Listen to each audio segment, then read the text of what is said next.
care of you and make sure that things are going to be okay if you get sick. And we stand for a place where we want businesses to thrive, and they will thrive in doing this. So I am so happy that you are here tonight, and I know someone else is going to come up here and tell you to work on this issue, but I'm not going to get away from here without telling you to do it too. So please, whatever they ask you to do tonight to help work on this issue, please, please, please do it, and help me do it in Olympia next year too. Yeah.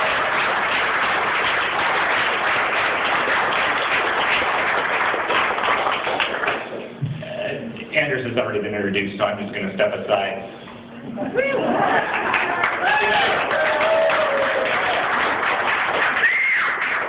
Good evening, everybody. Feeling good tonight? Yeah. Feels like victory. Wow. I'm so overwhelmed tonight. This is not just numerically, although you certainly have that to your advantage, but just the quality and caliber of people here. We have folks from small business. We have folks from labor. We have folks from faith. We have folks from our neighborhood organizations. And that, to me, really speaks volumes.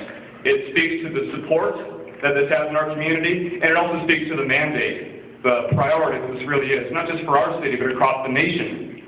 We're finally starting to catch up. We've seen cities from across the country like New York, Philadelphia, Portland, Seattle, San Francisco, Milwaukee, the state of Connecticut. They're all starting to address this really common sense issue. And I think it's high time Tacoma does too, don't you?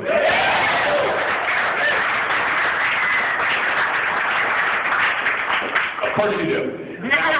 Very clear math here. Based on the most conservative estimates, we're looking at a situation where 2 out of every 5 hardworking Tacomans can't choose to take time off without having the risk of being fired or taking a hit to the pocketbook. Essentially, it's a false choice between your health and between your economic well-being. That's not fair, and it's high time that we do something about this. Now, I could rattle on all sorts of statistics and facts and figures about why it's a good thing for public health, for small business, for the individual worker, but for one, that's really, really dull, and you guys have some place to be after this, I imagine. For two, we're not in this just for policy, we're in this for people and how to improve their lives. Right. You've heard some stories tonight from people who have been on the front lines, as nurses, as workers in the hospitality industry and so forth. I have such a story myself about a person I know. Her name is Maria. She lives in the area, works at a local hotel chain. She's extremely hard worker, extremely dynamic, putting in all sorts of crazy hours, and just a real go-getter. And last year, Maria discovered she was pregnant. And it was a very, very difficult pregnancy. Probably wasn't helped by her irregular working schedule. And she missed a lot of doctor's appointments that they recommended she get because of her schedule and the inflexibility of her working situation. And one day, Maria woke up in searing pain. She woke up with pain, nausea, dizziness. It was her 3rd trimester, so really, really nervous, justifiably. Maria did what many of us in that situation would do. She tried to call her boss and get the day off so she could recuperate for the good of herself and for the good of her unborn child. Her boss said, "Show up or you're fired."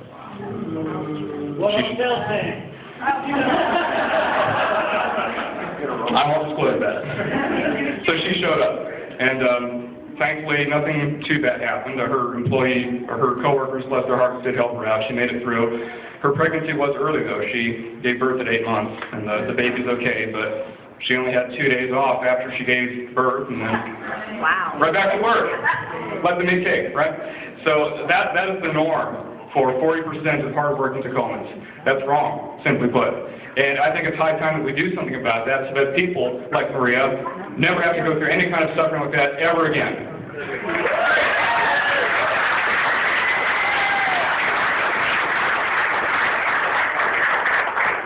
I think that's a pretty agreeable, reasonable compromise, just judging from what we've heard tonight. And you think it would be common sense, and based on our input from the community, a lot of people think it's common sense too. But there is a problem though. This didn't just happen in a vacuum. This wasn't something that just happened overnight. There's a small clique of entrenched, moneyed special interest groups that deliberately perpetuate this situation. They purport to speak for small business, but we all know who's really bankrolling them. It's the Walmart agenda, right? It's the same kind of people who are pushing for more of the corporate tax loopholes that cut the services that you care about just so they can line their already very fat pockets. These are the people pushing for things like, how many show of hands have heard of tip credit before? Anybody? Yeah, you've heard of that before. For those of you who don't, it basically means how can we pay people even less than minimum wage?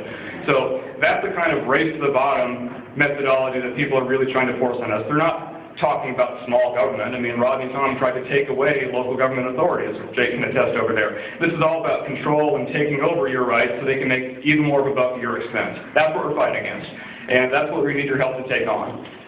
Now, what does this really come down to? This is precedent, that's why.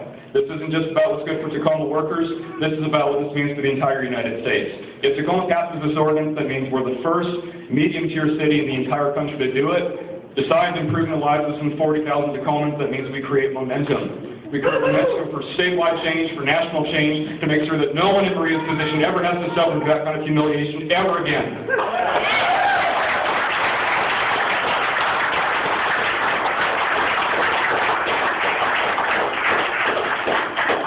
Just a second, you're going to get bludgeoned with all sorts of requests, so I'll spare you that, although please do help.